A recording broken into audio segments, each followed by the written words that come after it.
Today we got the JetBeam C8R.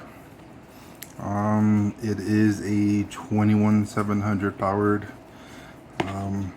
cool white Cree XML2, I think it is. Dual switch.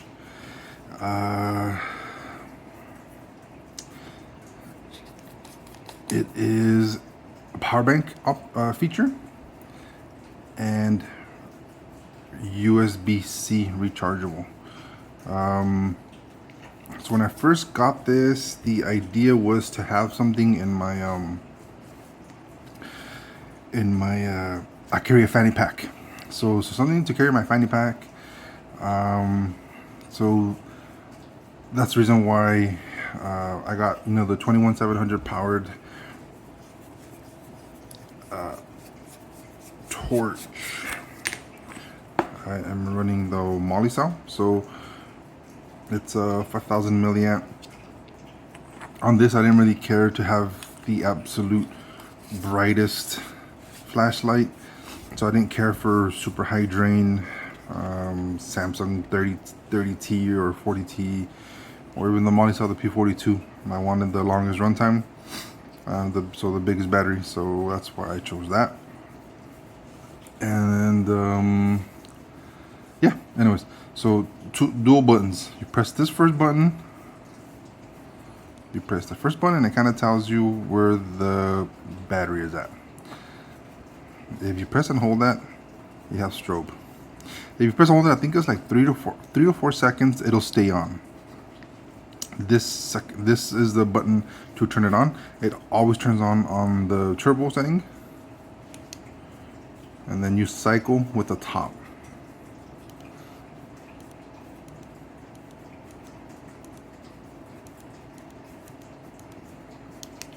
So on, off, cycle with this. Let's see what I like about it. I like about it, again, the features. It's a optional power bank. I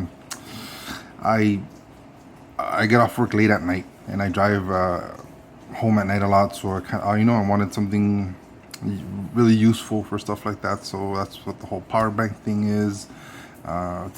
It was, when I first got it, like the only like $40 21700 flashlight at the time. There wasn't that many options, so that was another reason why I got this and not something else. So I know this is a host, so I know Torch. I think even Claris has one, that looks similar to this. So it's not, a JetBeam specific model. Let's talk about the emitter. The emitter is a cool white, and it is super cool white. It even looks like a little purple, which isn't the best tint, but whatever. And another thing, this is a plastic lens. I think we've all seen what happens to the old plastic lenses from like Maglite. So in order to avoid that, I had, I think you could see it, it's all wrinkly. I had a big piece of 3M that I had wrapped the headlights in. That way they didn't oxidize after I had cleaned them up. So I cut a piece and I put it on there, and yeah, so hopefully it stays nice and scratch free. If I scratch the clear 3M wrap, I could just remove it and slap another little piece on it. So that's, it is what it is, I guess.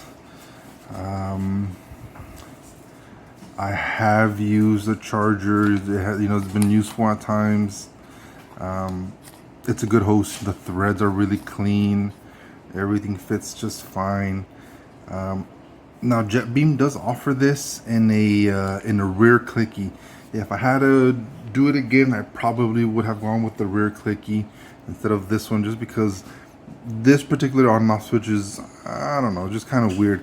It's not a complete, like under the rubber cover, it's not like a complete switch. It only feels like a little tiny switch right here. If they could do one big switch, it would just feel nicer. I think it's rated like at 1400 lumens. That's maybe not 1400 when I compare it to other other flashlights and that similar, that are rated similarly. It could be just a tint that doesn't appear, maybe to the eye as bright, but I don't know. It certainly is bright, just maybe not 1400. Again, it's built really well. The threads are really nice. It's maybe one of the flashlights with the best threads that I have. Everything is just super smooth. Simple single spring in the back. Let's take a look inside. The spring inside as well. The camera would focus, but it's probably not. So you are able to use flat tops. And the dog wants to go outside to go pee. Yeah, so overall it's a really useful flashlight. I think it's aimed at like sort of a tactical, and for that very reason I don't mind the glass, the plastic lens, because I could drop it, I could launch it at somebody if I absolutely had to, and I know it wouldn't break because it's not glass. It's really long runtime with this cell. It does well with the heat because it is a bigger flashlight. So even if you run it on turbo for a really long time, it does really well with the heat. It doesn't get too hot. I don't know, because I'm not sure exactly. It's because the reflector is not really on the body, since it slides up and down to let you access the ports. But I don't feel the heat, so it's either because it is a little bigger and it's got more mass to handle, to absorb that heat, but yeah, you can run it on turbo for a really long time without it getting hot in the hand. It doesn't really step down either. Yeah, so overall I think I would recommend it, but it probably wouldn't be my very first choice. But either way, this bad boy stays in my fanny pack as flashlight to always have with me, power bank if I ever need it. Yeah, so stay tuned for the night shots, and if you guys have any questions, feel free to send me a message, and I'll try to reply as soon as I can. Thank you. Bye. We're here on the dark sidewalk with the JetBeam C8R. And that is on its turbo setting, or the highest setting.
So we're here in the dark alley with the JetBeam C8R.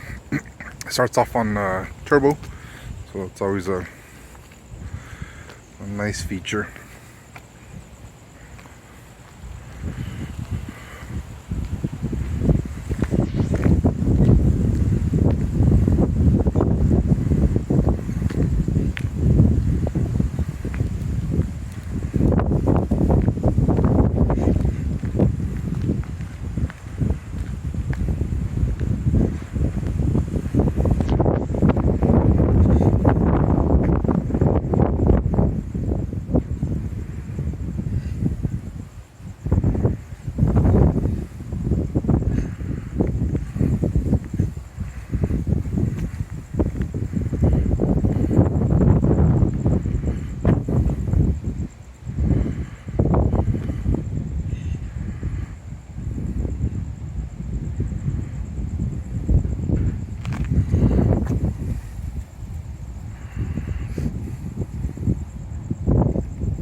So we're here at the small park with the JetBeam C8R.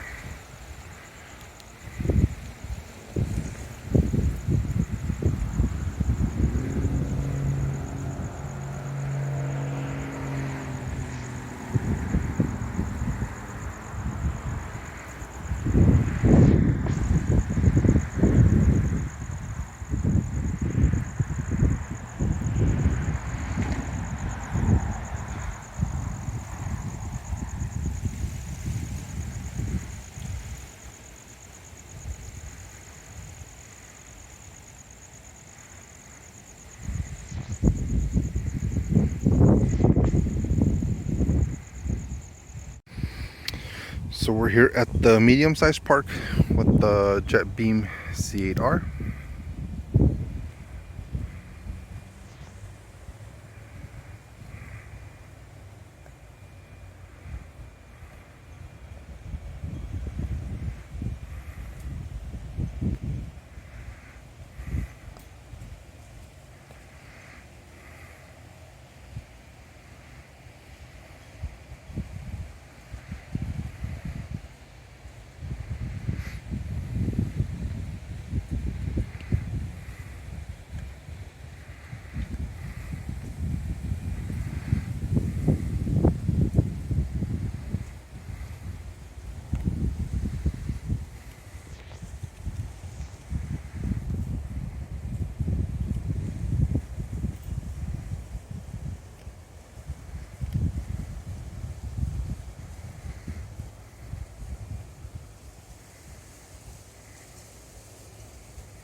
Trip life.